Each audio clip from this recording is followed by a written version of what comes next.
누가복음 19장 11절로 13절입니다. 시작. 그들이 이 말씀을 듣고 있을 때에 비유를 더하여 말씀하시니 이는 자기가 예루살렘에 가까이 오셨고 그들은 하나님의 나라가 당장에 나타날 줄로 생각함이더라. 이르시되 어떤 귀인이 왕위를 받아 가지고 오려고 먼 나라로 갈 때에 그 종 열을 불러 은하 열 문화를 주며 이르되 내가 돌아올 때까지 장사하라 하니라. 저희가 다 이 국민 건강보험 뭐 이런 거 드셨기 때문에 저 같은 경우는 2년에 한 번씩 건강검진을 이렇게 나와서 연말 되기 전까지 꼭 건강검진을 받으라고 막 문자도 보내고 뭐 이렇게 전화도 하고 막 그러더라고요. 이상하게 건강검진을 받을 때가 되면 아직 못 받았습니다만은 12월 되기 전에 받아야 되는데 받으려고 하면 평상시에 생활하는 것보다 더 좀 뭔가 건강관리를 더 잘해서 병원에 가서 건강검진 받을 때는 좀 뭔가 이게 데이터가 좀 작년보다 좋게 나오기를 바라는 마음, 다들 그러시죠. 뭔가 조금 덜 피곤한 상태로 가야 되고 뭔가 좀 먹는 것도 좀 잘 조절해가지고 고지혈 수치도 좀 낮추고 당 수치도 좀 떨어뜨리고 뭐 그런 마음 다 있을 거예요. 뭔가 이렇게 내가 지표상으로 건강하다, 뭐 좀 괜찮다 이런 그 데이터를 받으려고 그렇게 합니다. 우리가 주님이 저희에게 이 본문 말씀에 보면은 어떤 귀인이 왕위를 받기 위해서 이렇게 멀리 간 이후에 그 10사람 종을 불러서 각각 한 분하씩을 나눠주고 그들에게 이제 장사할 것을 이렇게 말씀하셨는데 사무엘라 말씀을 보면서 다윗 왕이 왕이 되었다가 이 압살롬이 반역을 이렇게 하고 왕이 된 이후에 예루살렘을 떠나서 이 나가는 장면과 또 다시금 돌아오는 장면을 통해서 마치 우리 주님께서 부활하신 이후에 40일간 제자들에게 보이셨다가 다시금 오시겠다고 하시고 하늘로 올라가신 그 모습이 되게 참 이렇게 오버랩이 된다. 그리고 또 그 과정에서 다윗 왕이 자리에서 물러나서 마치 왕이 아닌 것처럼 참 맨발로 가는 그런 과정 가운데 그 왕이었던 그 다윗 왕을 대하는 사람들의 이 태도를 보면서 우리도 그 중에 한 사람이 아닐까, 여러 유형의 이 사람들이 나오더라고요. 그래서 이걸 비춰보면서 참 주님이 다시 오심을 이렇게 생각해 보면서 우리는 어떠한 유의 사람인가, 나는 또 어떤 사람이 되어야 될까 한번 같이 좀 보기를 원합니다. 요즘의 어떤 세대의 그 흐름을 보면 참 인본주의가 판을 치고 또 나는 아니라고 하지만 그런 문화에 되게 익숙해져 있고 거기에 저희가 다 노출이 돼서 있기 때문에 뭐 누가 너는 아니야 또 나는 아니야 라고 얘기할지라도 은연중에 저희가 그런 문화에 굉장히 익숙해져 있습니다. 그래서 신앙의 어떤 기조도 내가 만족돼야 되고 내가 기뻐야 되고, 그러니까 하나님도 나에게 필요하신 분이지 내가 하나님의 그 말씀을 순종하고 따르는 이런 부분에서 굉장히 많이 이런 분위기가 희석이 되어 있는 그런 시대를 저희가 살고 있습니다. 우리가 영광을 받기를 원하고 또 영광을 얻기를 원하지만 정말 그 고난에 함께 동참하는 것, 참 이것은 참 싫어하는 그런 시대 가운데 이렇게 살고 있습니다. 제가 이 보육원에서 아이들에게 이렇게 말씀을 전하면서 한쪽에는 PPT에 오이, 당근, 호박, 한쪽에는 참나무, 그리고 아주 나이테 이렇게 나무를 잘라서 나이테가 못 떨어지게 있는 단면을 이렇게 보여주면서 여러분 어떤 사람이 되고 싶어요? 오이, 당근, 호박 같이 되고 싶은 사람 손 들어 보세요. 그리고 한쪽은 참나무 같이 되고 싶은 사람 손 들어 보세요. 했더니 그 말귀를 못 알아듣는 아이들은 어린 아이들 같은 경우에는 한두 아이는 이렇게 오이, 당근, 호박에 손 들었지만 다 대부분이 참나무 같은 사람이 되고 싶어요. 그렇게 손을 들더라고요. 그래서 제가 한 번 더 물었어요.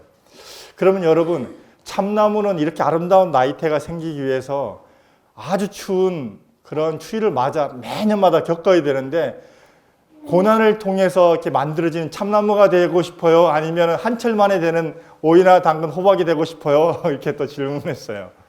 여러분 어디에 손을 드시겠어요? 그렇죠? 한번 말씀해 보세요.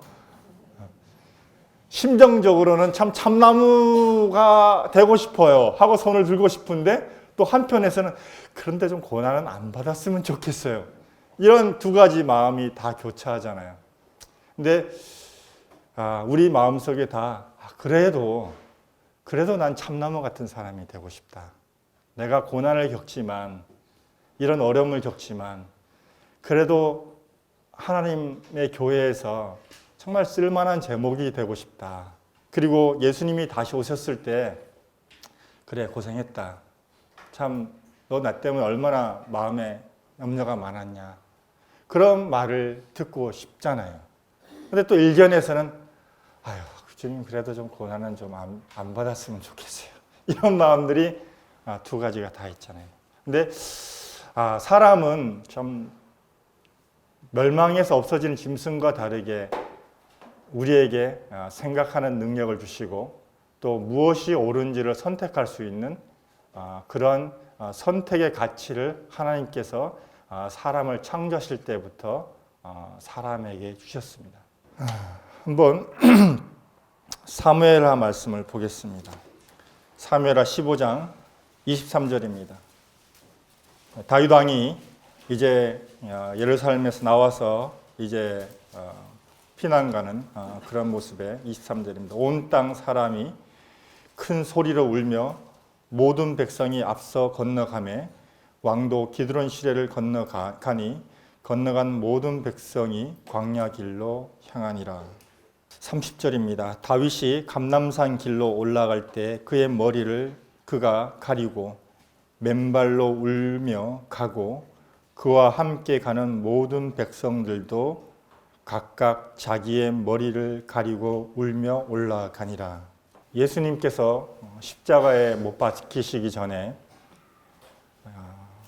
감람산으로 가실 때 동일하게 이 기드론 시냇가를 걸어가셨습니다.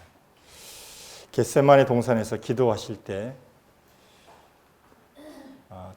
다윗이 왕인데도 그 왕위를 찬탈한 압살롬을 피해서 가는 이 다윗 왕처럼 예수님 왕이신데 겟세마네 동산에 마지막 주님 할 만하시거든 이 잔을 내게서 돌려주십시오. 그러나 내 뜻대로 하지 마시고 아버지 뜻대로 되길 원합니다 하는 이 간절한 기도를 드리는 그 길에 동일하게 참 왕 되신 예수님께서 이 기드론 시내를 건너가셨습니다.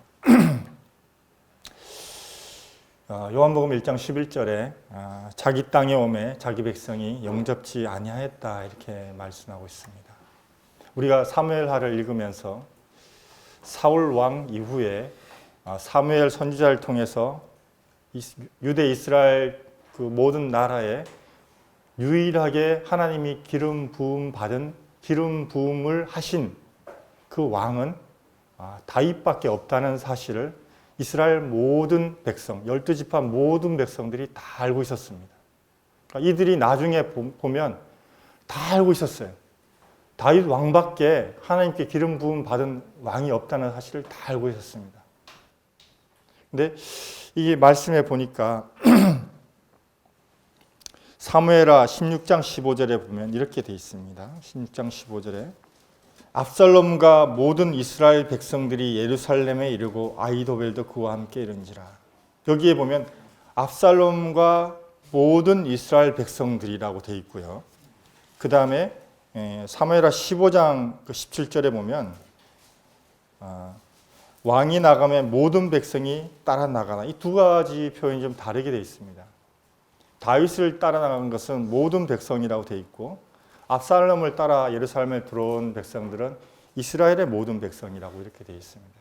그러니까 이 15장 17절 말씀을 보면서 다윗을 따라간 모든 백성은 소수의 사람들인 걸 보게 됩니다. 그 다윗을 쫓던 이스라엘 12지파에서 선별되어 있는 사람들 소수 백성들이고 나머지 대부분의 사람들은 압살롬의 반역에 가담해서 온 예루살렘으로 들어온 그래서 그 성경의 기록에 이스라엘 모든 백성이라고 두 가지를 구분해서 이렇게 성경을 기록하고 있습니다.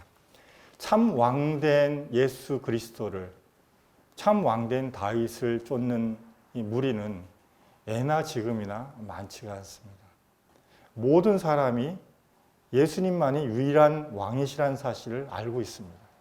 마치 다윗이 이스라엘 모든 나라의 백성 중에서 유일하게 하나님의 기름 부음 받은 당위성과 하나님의 권위를 위임받은 왕이라는 걸 알고 있었지만 백성들이 그 참 왕에게 순종한 사람은 그렇게 많지 않았습니다. 더더군다나 이들에게 이 아이도벨이라는 유명한 책사가 나타나면서 이들이 마음이 압살롬에게 쏠리게 되었습니다. 누구나가 아이도벨이 얼마나 훌륭한 책략가인지 그의 그 계략은 마치 하나님이 주시는 것과 같아 할 정도로 이런 훌륭한 계략을 펴는 사람이었기 때문에 야, 이 사람이 속한 진영이라 그러면 우리는 승사는 뭐 땅은 당상이다 할 정도로 했기 때문에 사람들이 하나님의 기름 부으심보다 그 시류에 사람들의 마음이 쏠렸습니다. 처음에는 영문도 모르고 압살롬 진영에 쫓아갔지만 이 아이도벨이라는 사람이 가입하면서 와, 이제는 뭐가 되겠다. 그러면서 마음이 확 그쪽으로 이렇게 쏠려버리는 모습을 보게 됩니다. 우리가 참 왕 대신 예수 그리스도를 쫓지 못하는 이유가 우리가 보이는 세상이 커 보이는 것들, 그런 것들이 우리를 참 왕 대신 예수를 쫓게 하시는 것이 아니라 쫓게 하는 것이 아니라 세상의 왕을 쫓게 하고 뭔가 나의 두려움에서 해결시켜 줄 만한 사람이 세운 우리를 위해서 우리의 왕된 이 압살롬 같은 왕을 쫓게 만드는 그런 모습이 여전히 참 왕을 앞에 놓고 있는 반역한 무리 가운데 그들이 그런 모습을 가지고 있습니다.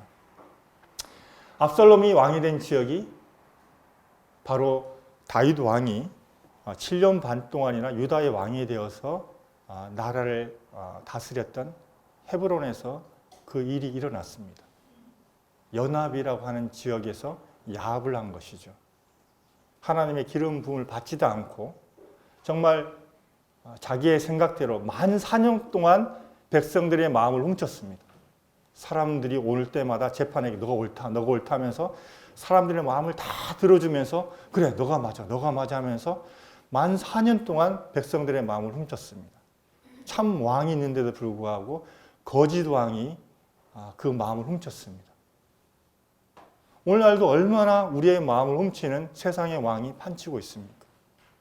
세상의 사상, 그 다음에 물질, 관계, 직장 이런 것들이 우리의 마음을 사로잡고 우리의 마음을 훔쳐가고 있습니다.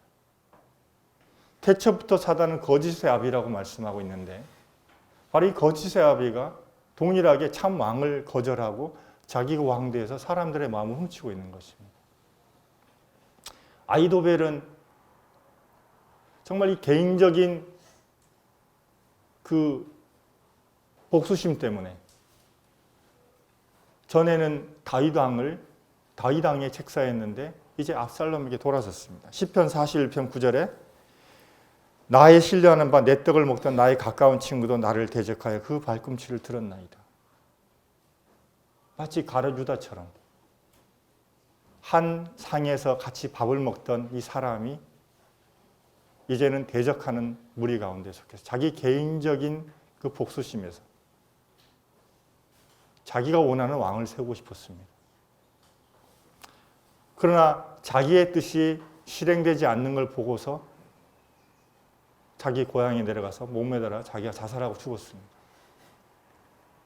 가룟유다가 정말 예수님이 세상을 구원할 그런 리더로서 로마의 앞에서 해결해 줄 그런 왕으로 바라봤다가 자기의 기대에 미치지 못하자 은삼십냥으로 예수님을 팔았고 끝내 자기의 뜻이 시행되지 않는 걸 보면서 목매달아 죽었습니다. 정말 예수님을 참 왕을 가까이 따르던 이 사람이 발꿈치를 들었던 모습을 이 아히도벨을 통해서 또 가룟 유다를 통해서 우리가 보게 됩니다. 두 번째로 15장 16절에 보면 이 다윗 왕이 후궁에 10명의 후궁을 남겨놓고 떠납니다. 마치 그리스도가 교회의 신부를 이 땅에 남겨놓고 떠난 것처럼 떠납니다. 근데 이들이 그 정결함을 잃어버렸을 때, 다윗 왕이 돌아왔을 때 왕이 더 이상 이 후궁들을 상대하지 않고 별실에 가두고 끝까지 그들이 생을 마칠 때까지 그렇게 한 것을 보게 됩니다. 교회가 정결을 잃어버리고 오직 한 남편 대신 그리스도를 떠나서 거짓 왕을 통관했을 때, 하나님이 다시 오셨을 때 참 하나님이 교회에 어떻게 말씀하시는가, 우리가 계시록을 통해서 일곱 교회에 대해서 하나님 말씀하시는 것을 보게 됩니다. 교회가 그 신부로서의 정결함을 잃어버리고 세상의 가치를 따라갔을 때 우리가 다시 오실 왕 앞에서 우리 교회가 정말 어떻게 할 말이 있겠습니까? 세 번째로 나오는 사람은 가드 사람 이때라는 사람이 나옵니다. 15장 19절에 나오는데 이때는 유대인이 아니었고 이 사람은 이 블레셋 사람이었습니다. 블레셋 사람이었는데 이 유대로 이스라엘로 귀환한 사람이었고, 이 말씀을 보니까 이 사람을 따르는 많은 군인들이 또 함께 귀환한 사람들이 있었던 것을 보게 됩니다. 21절에 이때가 왕께 대답하여 이르되 여호와의 살아계심과 내 주 왕의 살아계심으로 맹세하옵나니 진실로 내 주 왕께서 어느 곳에 계시든지 사나 죽으나 종도 그곳에 있겠나이다 하니 다윗이 이때에게 이르되 앞서 건너가라 하매 가드 사람 이때와 그의 수행자들과 그와 함께한 아이들이 다 건너가고 이랬습니다. 다윗 왕이 이 앞에서 뭐라고 얘기하냐면 19절에 그때 왕이 가드 사람 이때에게 이르되 어찌하여 너도 우리와 함께 가느냐, 너는 쫓겨난 나그네이니 돌아가서 왕과 함께 내 곳에 있으라. 너는 어제 왔고 나는 정처 없이 가니 오늘 어찌 너를 우리와 함께 떠돌아다니게 하리요. 너도 돌아가고 내 동포들도 데려가라. 은혜와 진리가 너와 함께 있기를 원하노라 하니라. 너가 원래 이방인 아니었지 않냐? 유대인도 아니었지 않냐? 난 지금 너를 책임질 만한 것도 아니고 정처 없이 가게 되는데 돌아가라. 블레셋으로 돌아가라. 근데 이때가 아닙니다. 제가 함께 하겠습니다. 제가 왕과 함께 하겠습니다. 그래서 이때와 이 블레셋 귀환한 군인들이 다윗 왕을 쫓아서 갑니다. 그리고 이후에 사무엘하 18장에 보면 다윗 왕의 군대 3분의 1을 맡아가지고 압살롬 군대와 전쟁을 하면서 혁혁한 공을 세우는 사람 중에 한 사람이 됩니다. 정말 가망성이 없고 10지파와 한 지파로 나누어진 이런 세력적으로 안 되는 이런 상황 가운데서 어떤 육신적인 이성적인 그런 계산을 하지 않고 왕은 당신밖에 없습니다. 나는 끝까지 당신과 함께 하겠습니다라는 이 고백을 한 이 사람이 있습니다. 그 다음에 네 번째로 이 사독과 레위인들이 나옵니다. 제사장들이. 저희가 이 언약궤를 짊어지고 다윗 왕을 쫓아가겠습니다. 당신을 쫓아가겠습니다. 근데 다윗 왕이 그러지 마라. 너희는 성전에 있어야 되고 언약궤도 거기에 있어야 된다. 그러면서 이 다윗 왕의 지시에 대해서 그들이 돌이키고 다시 성전으로 가서 그들이 해야 될 역할을 감당하는 사람들이 있습니다. 그 다음에 다섯 번째로 후세라는 사람이 나옵니다. 이 사람은 다윗의 모사였는데 돌아가서 후에 아이도벨의 책략을 무마시키는 그런 역할을 하는 사람이 나옵니다. 여섯 번째로 시바라는 사람이 나옵니다. 잘 아시겠지만 무비보셋의 종입니다. 이 사람은 정말 이 사울 왕이 죽고 나서 그 재산을 자기가 다 차지했다가 이 다윗 왕이 자기와 요나단이 맺은 그 계약 때문에 그것을 생각하고 무비보셋을 다시 왕의 아들의 한 사람처럼 여기면서 사울의 재산을 다 이 무비보셋에게 줬는데 그 전에 그 사울의 재산을 다 차지했던 이 시바가 다시금 이 재산을 차지하기 위해서 그 무비보셋을 속이고 자기가 무비보셋은 왕을 배반했고 압살롬 편으로 갔고 자기가 이제 왕을 섬기겠습니다 하면서 속이고 나온 사람이었습니다. 근데 결국은 왕이 귀환했을 때 이것이 다 드러나게 됩니다. 그래서 왕이 어떻게 했냐면 솔로몬 왕 때에 이 시바를 심판하는 모습을 보게 됩니다. 이 땅에 숨긴 것이 드러나지 않은 것이 없다고 하신 말씀처럼 하나님께서 다윗 왕은 완전한 왕이 아니었기 때문에 이런 속이는 것들에 대해서 알지 못했지만 참 왕 되시는 예수 그리스도는 사람의 폐부를 살피시고 마음을 살피시는 분이기 때문에 이럴 일은 없을 겁니다. 그 다음에 시므이라는 사람이 나옵니다. 베냐민 지파에서 이름이 유명하다는 뜻을 가지고 있다고 그러더라고요. 베냐민 지파에서 사울 왕을 쫓던 무리인데 옛날 왕의 그 세력 가운데 있던 자기 베냐민 지파에 있던 사람이었기 때문에 사울 왕이 죽고 나서 다윗이 왕이 된 것을 몹시도 석연치 않게 생각하는 사람이었고 다윗 왕이 된 것을 받아들일 수 없는 사람이었습니다. 그래서 이 다윗이 그 왕위에서 물러나서 도망가게 됐을 때 시므이는 너무나 통쾌했고 정말 이 다윗을 저주하면서 티끌을 뿌리고 온갖 저주의 말을 하고 돌을 던지면서 그렇게 왔던 사람입니다. 그런데 다윗 왕이 돌아올 때 가장 먼저 나와서 뉘우치고 그 유대 사람들 자기와 함께 유대 사람들 데리고 나와서 다윗 왕을 맞았던 아주 이런 사람이 있었습니다. 시류를 잘 살피는 사람이었어요. 대세 파악을 정말 잘하는 사람이었어요. 근데 왕은 이 시므이에 대해서 분명히 심판하는 것을 보게 됩니다. 지금 예수 그리스도가 이 땅에 계시지 않지만 그분께서 다시 오시겠다고 말씀하셨습니다. 우리 당장에 그 왕이 나를 다스리는 것이 보이지 않지만 그분께서 다시금 오시겠다고 말씀하셨습니다. 사실은 우리가 왕 되신 예수 그리스도를 어떻게 섬기느냐는 눈에 보이지 않는 그리스도가 눈에 보이지 않는 현재 또 우리가 성도들과 떨어져서 내가 혼자 있다고 생각될 때 그때 내가 그리스도를 어떻게 섬기느냐 거기에 이 시므이와 같은 모습을 가늠할 수 있다고 보여집니다. 어제 이제 그 저녁에 이제 말씀을 이렇게 준비하고 또 자녀들과 이렇게 얘기하면서 저희 딸이 아버지 그러면 다윗이 왕이 된 시간이 별로 안 되네요. 그렇게 얘기를 하더라고요. 제가 그 질문을 들으면서 그래 맞아. 다윗은 10대 기름 부음을 받았는데 실제로 이스라엘 12지파에서 왕으로 인정받고 그렇게 된 것은 많지 않아.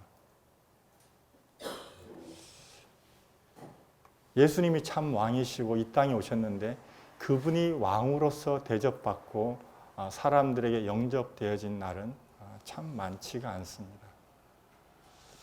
마치 시므이처럼 옛날 왕을 쫓아가고 그분이 십자가에 못 박히고 마치 왕위에서 물러난 것처럼 생각될 때 통쾌해하고 잘 됐다가 하고, 정말 그분이 십자가에 못 박혔을 때 애통하는 사람은 그렇게 많지 않았습니다. 여덟 번째로 이 아마사라는 사람이 나옵니다. 17장 25절에 보면 나오는데, 압살롬의 군대 장관으로 있었습니다. 근데 이 사람이 압살롬의 군대가 패했을 때 다윗이 탕평책을 세서 이 아마사를 요압 위에다가 군대 장관으로 이렇게 세웠습니다. 그리고 이 세바가 반역을 했을 때 이 아마사를 통해서 유대에 있는 지파들을 다 모아라, 군대들을 모아라고 이렇게 지시를 했는데 3일간의 기회를 줬는데 이 아마사가 군대를 모집을 하지 못했습니다. 유대 지파들이 이 아마사를 쫓지를 않은 거죠. 너는 압살롬을 쫓아서 이스라엘 편에 속해서 이스라엘 군대를 거느리던 군대 장관인데 너가 지금 우리한테 와서 우리를 다스리려고 하냐? 그러면서 이 아마사의 통치를 명령을 거절하고 이 3일간, 성경에는 안 나와 있지만 제가 분별하기 그렇습니다.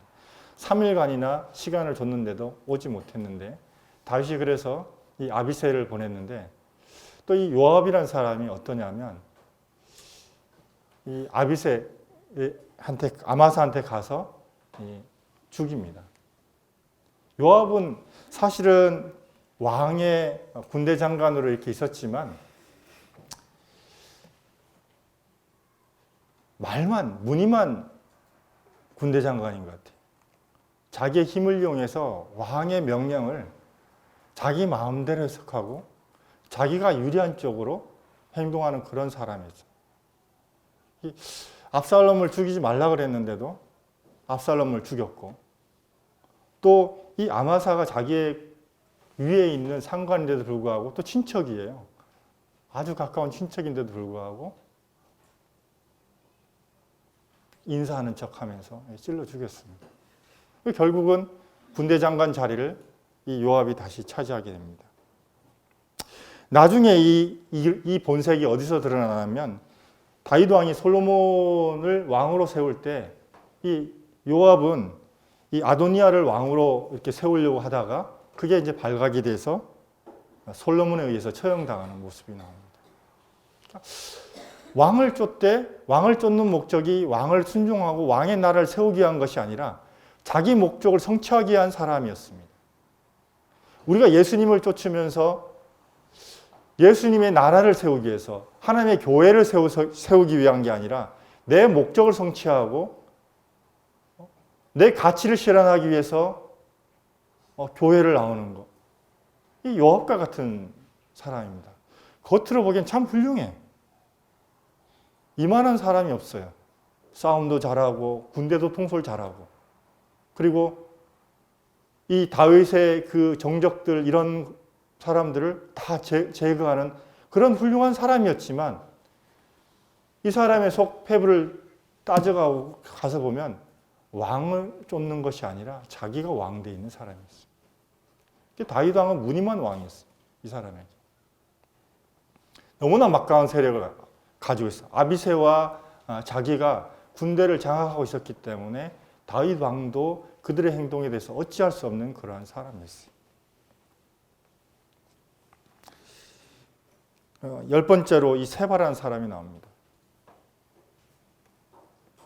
다윗 왕이 이제 왕이 되었을 때 이 분량배라 나와 있는데 이 10지파 이스라엘 지파를 부하내동시켜서 데리고 가서 반역을 일으키고 왕이 되지 않는 모습을, 자기가 스스로 왕이 된 모습을 보게 됩니다.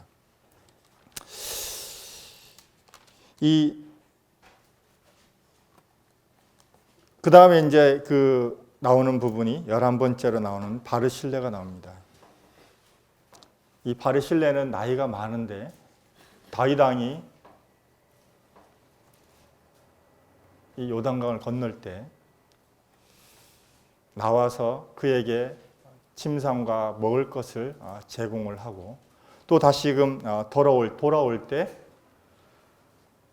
왕을 다시 모셔서 예루살렘으로 모셔드리면서 이 사람이 참 부자였다고 나와 있습니다.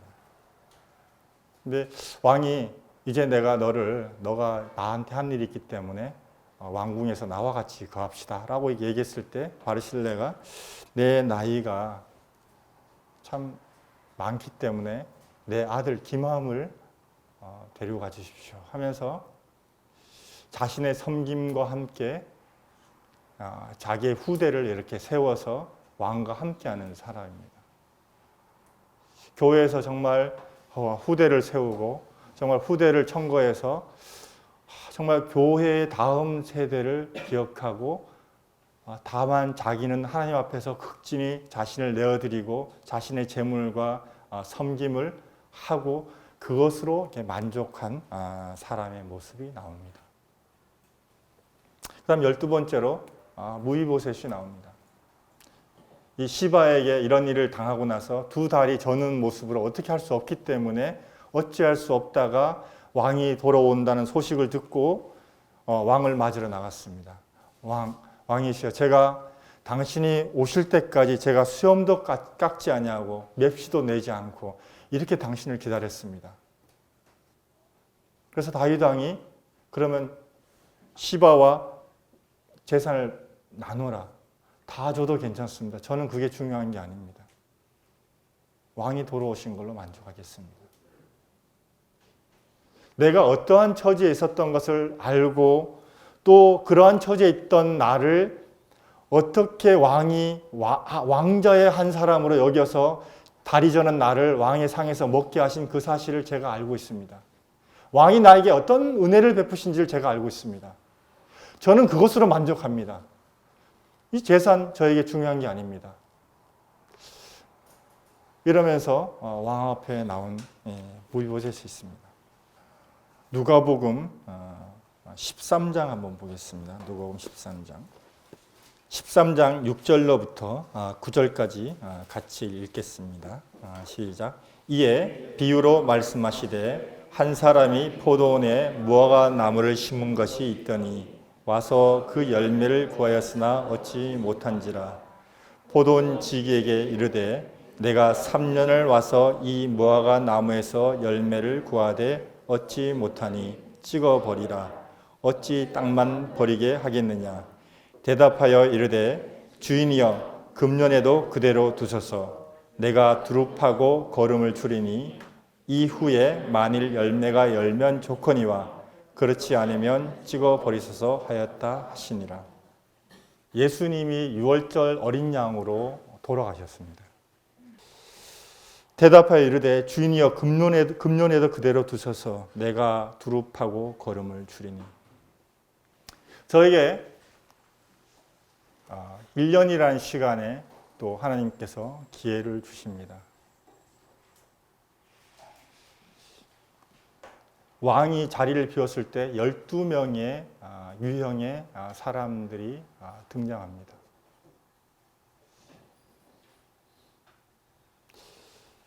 우리는 뭐 12선다 우리 요즘 그 예문 5개 주고 5개 중에 하나 뭐 이렇게 고르라고 하는 것처럼 우리가 부인해도 이 12명 중에 한 사람이 우리일 겁니다.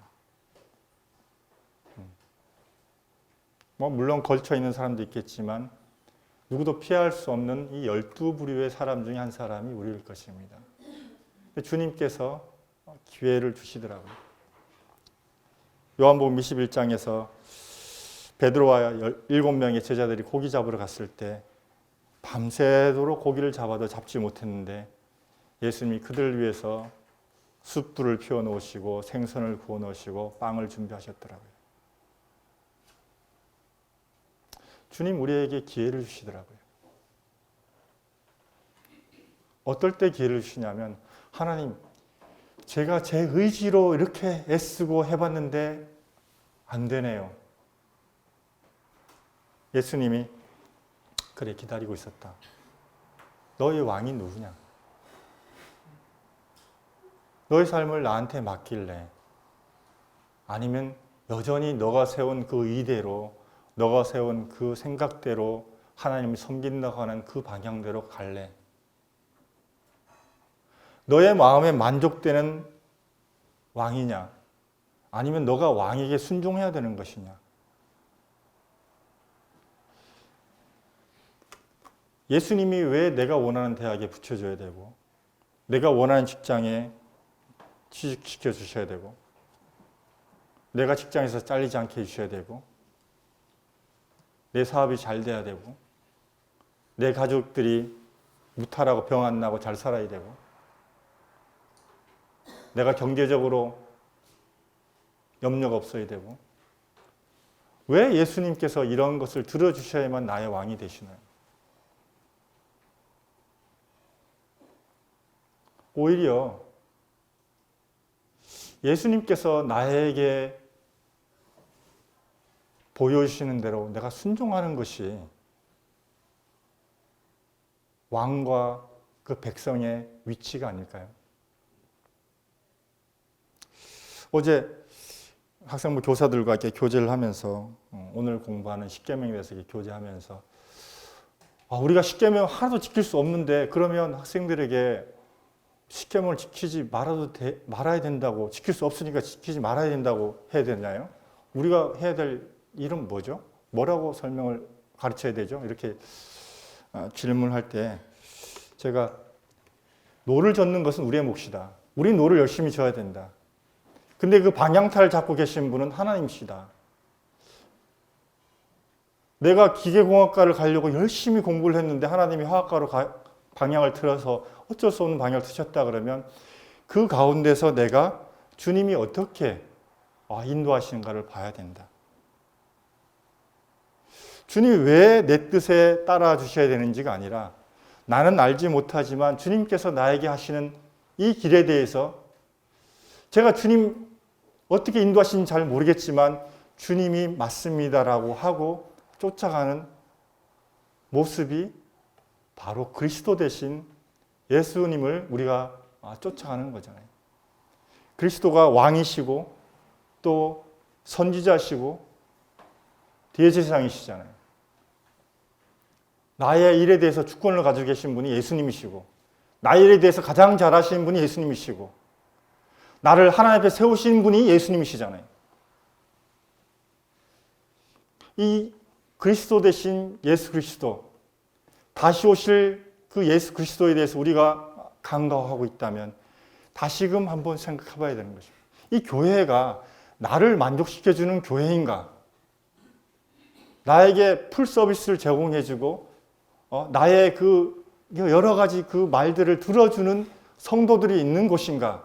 아니면 정말 내가 주님의 교회를 위해서 내가 무언가를 해야 될 일이 있는 것인가? 이제 하나님과 우리 사이에서 내 위치를 다시금 점검해 봐야 되는 것입니다. 하나님 우리에게 또 1년의 기회를 주셨습니다.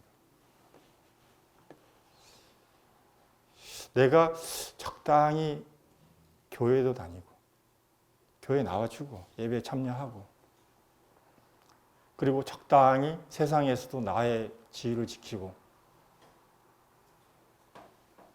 그건 왕이 나죠. 예수님이 아니고. 저희가 정말 예수님을 쫓는데 자충우돌합니다. 실패도 많이 하고 정말 이렇게 쫓는 것이 예수님을 쫓는 것인가 하다가 또 이게 참 안 되기도 하고 이 정도 했으면 예수님께서 도와주셔야 되는데 그렇게 하지 않더라고요. 어제 출애굽기 15장 말씀을 보면서 가정교회에서 교제하면서 이스라엘 백성들이 홍해를 건너고 나서 애굽의 군인들이 다 물에 빠져 죽은 걸 보고 건너와서 이 모세와 미리암이 하나님을 찬양합니다. 정말 제가 이렇게 봐도 이 찬양의 그 내용을 따라갈 수 없을 정도로 정말 놀랍게 찬양을 하더라고요. 그리고 나서 3일 길을 걸었는데 물이 없고 마라를 만나고 나니까 그들이 막 불평을 하기 시작해. 모세를 원망하고.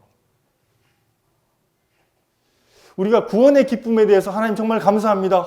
정말 놀랐습니다. 저를 해방시켜 주시고 하나님의 자녀 삼아 주시고 정말 감사합니다. 그랬다가 이 삶에서 물이 떨어지고 목이 마르고 정말 먹을 것이 없고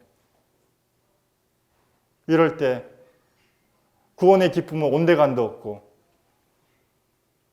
원망하게 되잖아요. 주님이 나뭇가지를 던지라고 말씀을 하시되 준비된 나뭇가지를. 우리가 공고할 때 예수님께서 십자가에서 왜 돌아가셨는지, 왜 그 십자가가 지금도 유효한지, 이 인생의 공고한 순간을 만날 때 그 십자가 앞에서 우리 자신을 봐야 되는 것입니다. 왜 주님이 나와 함께 죽으셨는지, 내가 왜 그리스도와 함께 십자가에 못 박히고 그분과 함께 부활하셨는지.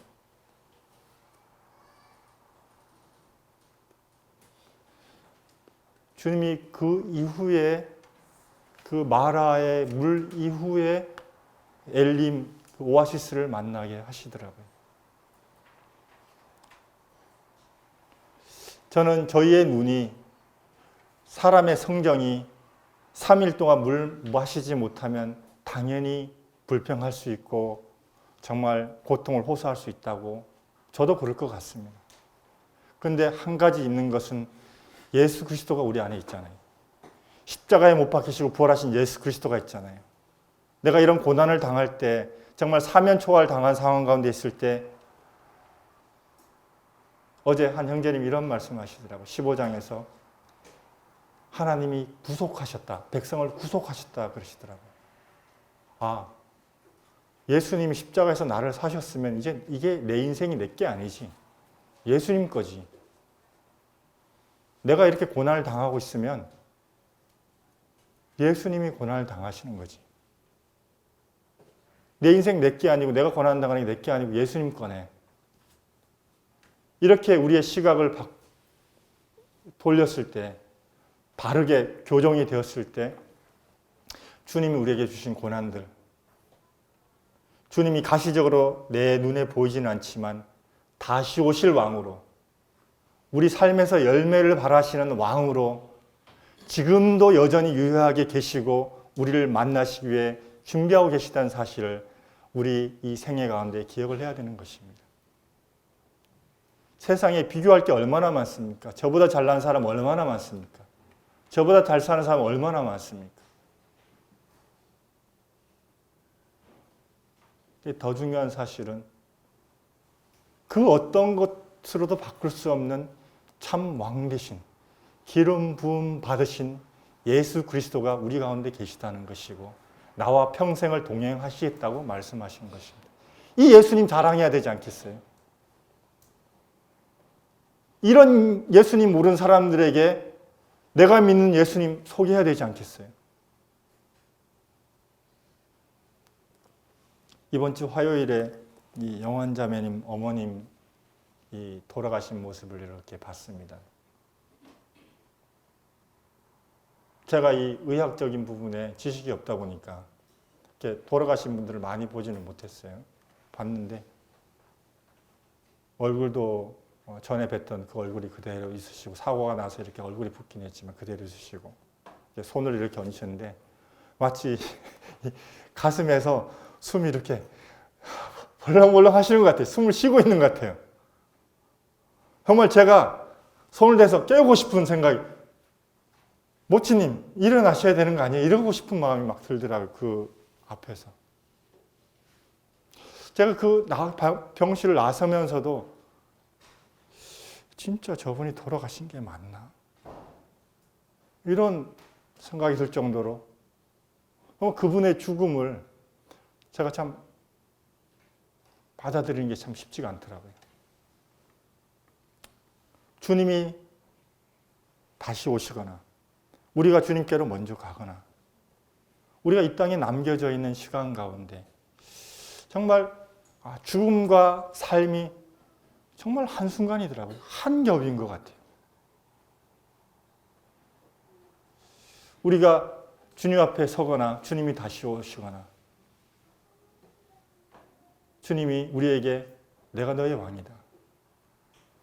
주님 왕되기에서 오셨고 거절당하셨지만 우리에게 왕으로서 다시 오실 그런 참 왕이십니다. 우리는 알고 있습니다.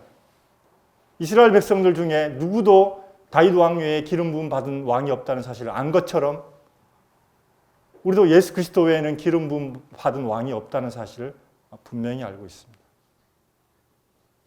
내 삶의 왕이시고 선지자시고 대제사장이십니다. 주님 우리에게 기회를 주셨습니다. 우리가 이제 교회에서 내가 하나님의 교회에서 어떻게 행해야 될 것인가? 이제 다시 오실 주님 앞에서 생각을 해봐야 되는 것입니다. 건강검진을 받으면 지표가 다 뜨는 것처럼 우리가 이 한 해를 앞에 놓고 내가 지금 이렇게 의기소침해 있고 하나님이 나의 길을 열어주지 않는 것 때문에 정말 힘들어하고 있는 분들이 계시다 그러면 누가 왕이지? 이 질문에 답을 하셔야 됩니다. 얼마나 가정교회 인도자로서 또 가정을 열어서 섬기는 것이 얼마나 힘듭니까? 이 발의 신뢰가 자신의 재물을 들여서 사실 위험한 일이거든요. 자기의 재산을 들여서 이 몰락한 왕을 섬긴다는 것은 자기의 재산을 다 잃어버릴 수도 있는 상황이거든요.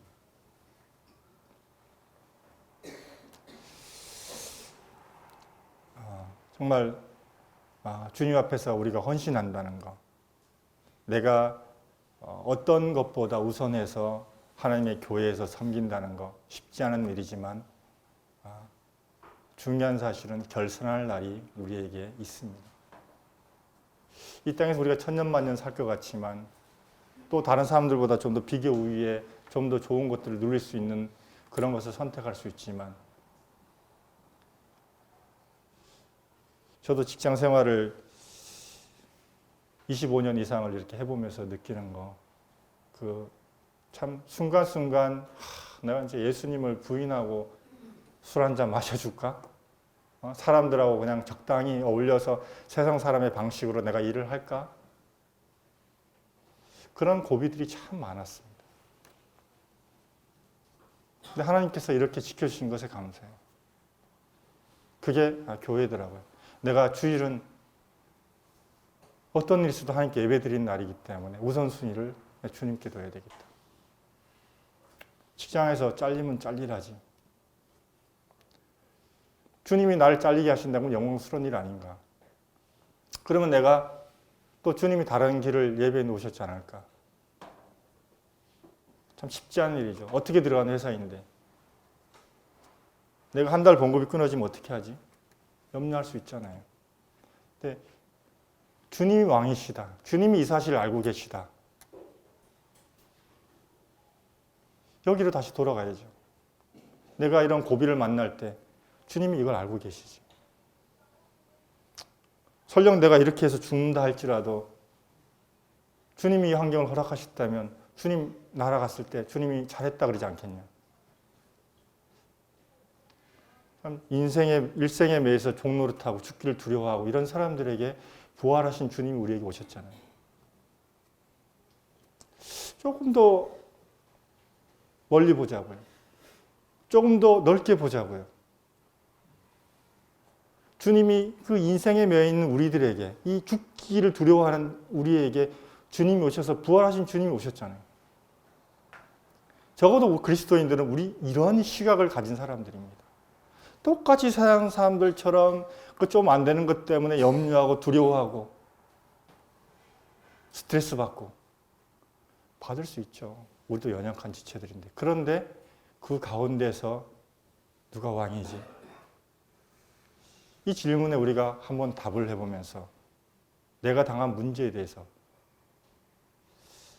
한번 좀 뒤로 물러나서 보고 중요한 게 무엇이지?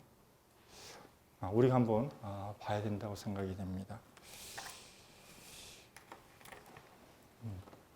마치도록 하겠습니다.